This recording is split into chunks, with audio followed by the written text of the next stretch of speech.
Hey guys, welcome to the first part in a series where we're going to look at the different types of 3D printer filaments. In this part, we're going to be looking at the more common filaments. A lot of people don't really understand how much of a difference your filament can make. The right filament can be a game changer compared to boring old PLA. PLA is considered by many to be the default material, a vanilla choice if you will. PLA stands for polylactic acid. It's a plastic sourced from renewable and natural materials, making it very environmentally friendly. Almost all 3D printers support it. It's cheap and easy to use because of its comparatively low glass transition temperature, which is nerd speak for when it becomes malleable. But PLA is far from perfect. PLA is brittle and has poor temperature resistance, making it poorly suited for most serious applications. PLA is best used for things like little knickknacks, novelties, and light household DIY projects. What else do filaments have to offer? Well, how about ABS for starters? ABS is PLA's more capable big brother. It stands for I'm not going to try that. Acrylonitrile-butadiene-styrene. ABS is less brittle, more chemically resistant, and can handle higher temperatures as well as reheating without burning. It's a good choice if you're planning to polish or glue your prints due to its high tensile strength. Both come in at about the same price, so ABS might seem like a no-brainer, but beware. ABS has been known to split layers when cooling, so you might want to invest in a solution to cool it slowly. Printers with enclosed cases and temperature control are ideal for printing ABS, but it's not required. It's not that much harder to print than PLA, but it's definitely a step up. Next, let's talk about PETG. PETG is a modified version of polyethylene as it's more commonly abbreviated to PET, which is another type of filament. It's also chemically resistant and water resistant, which is why it's commonly used to make water bottles.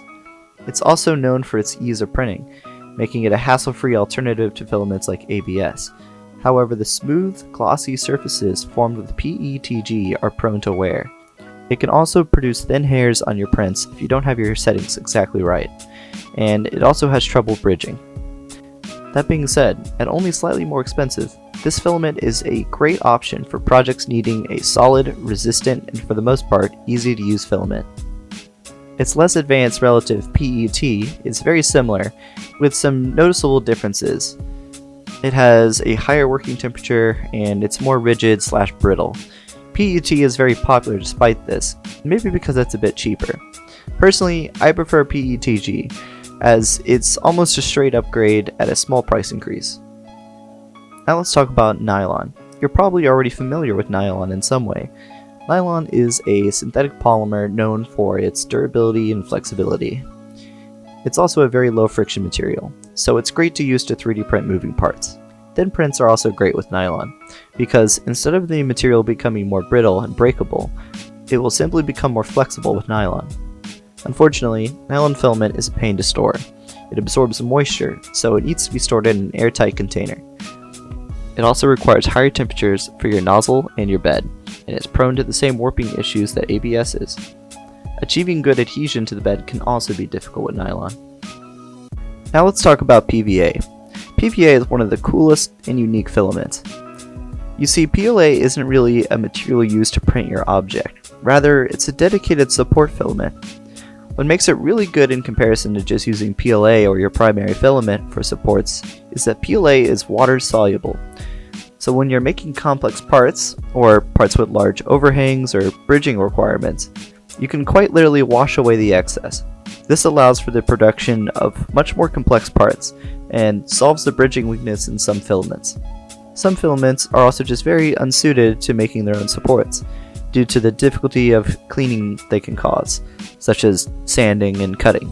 Downsides of PVA are its high moisture absorption, meaning that it also needs to be stored in an airtight container, and it's also prone to cause clogs. Last, we'll talk about carbon fiber. Carbon fiber is an additive used to strengthen a filament. It's also known for its low weight and beautiful finishes. There are carbon fiber versions of many filaments, such as PLA and nylon.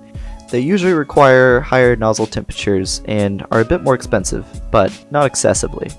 Carbon fiber filaments are known to cause clogs, require hardened steel nozzles because of the material's abrasiveness. So it's important to make sure your printer is up to the task, but if it is, it makes a great, stronger alternative to your favorite filament.